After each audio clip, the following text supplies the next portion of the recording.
The gentleman from Wisconsin is recognized for 2 minutes. Thank you. I rise today to join my Democratic colleagues on the House Budget Committee to staunchly oppose the budget proposal we have considered last week in committee.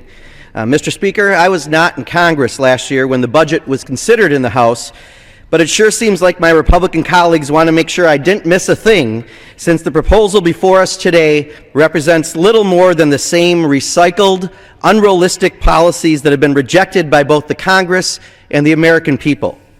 This is a budget based on bad math and unrealistic assumptions.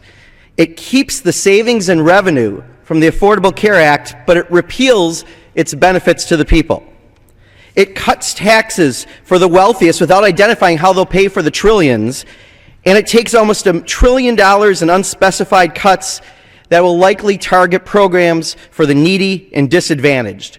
With all those unrealistic assumptions, I am surprised there's not a provision that requires leprechauns to steal the pots of gold at the end of rainbows and they count that as revenues. Mr. Chairman, that could have been $1 trillion and you'd have a surplus now.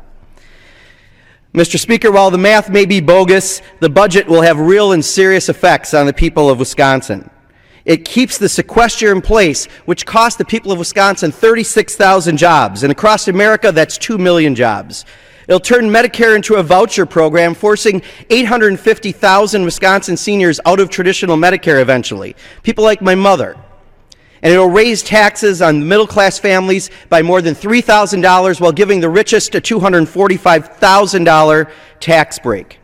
We need to balance the budget responsibly by getting people back to work. That's the best way to reduce our deficit. We need to create jobs. Economists of both stripes say we should do it. The CBO says we should do it. We need to get it done. I urge my colleagues to reject the backward-looking plan from our friends on the other side of the aisle and instead embrace a forward-looking plan on job growth.